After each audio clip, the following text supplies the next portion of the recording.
Всех рады приветствовать, вы на канале Новостник.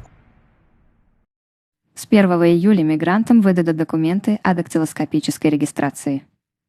Данные о дактилоскопии мигрантов включат в регистр сведений о населении.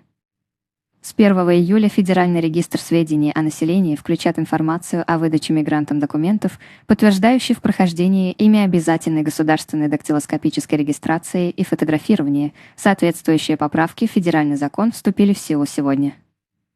Согласно документам, статья 7 ФЗ о Едином федеральном информационном регистре, содержащем сведения о населении Российской Федерации, дополнится пунктом о включении в регистр документов, подтверждающих прохождение обязательной государственной дактилоскопической регистрации и фотографирования. Нововведения затронут иностранцев и лиц без гражданства, прибывших для трудовой деятельности или с иными целями на срок, превышающий 90 календарных дней. Госдума на пленарном заседании приняла закон об эксперименте по постановке мигрантов на учет через мобильное приложение. Иностранным гражданам предстоит пройти регистрацию, дать согласие на обработку персональных данных, включая геолокацию абонентских устройств, направить в территориальный орган МВД сообщение о фактическом местонахождении. Эксперимент проведут с 1 сентября 2025 года по 1 сентября 2029 года в Москве и Подмосковье. Сотрудников МС, РИА Новости, 1920, 13 мая 2025 года. Трудовые мигранты из Узбекистана будут возмещать затраты за депортацию. 13 мая, 15 часов 19 минут. Кроме того, определяются основания снятия мигранта с учета, например, если он не передаст данные о геолокации устройства в течение 3 дней с даты последнего мониторинга. В этом случае сведения об иностранце при отсутствии законных оснований для пребывания в России внесут в реестр контролируемых лиц.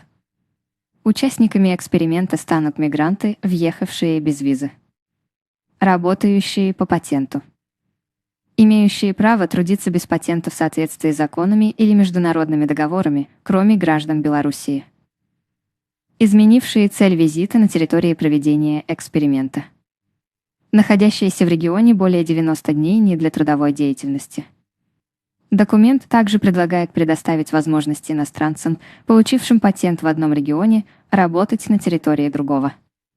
При этом обязательное условие – соглашение между регионами о трудовой деятельности на основании патента.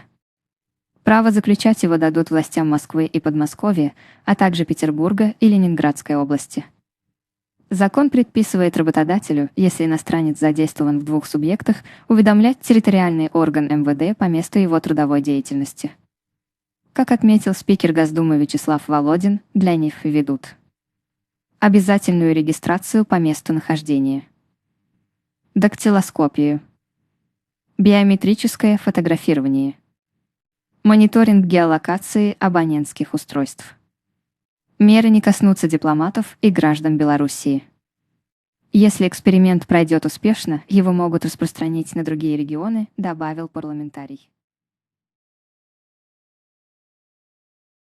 Вы были на канале Новостник. Оставляйте ваши комментарии, также подписывайтесь, ставьте лайк и делитесь видео в соцсетях, потому что все ваши действия продвигают видео в топ.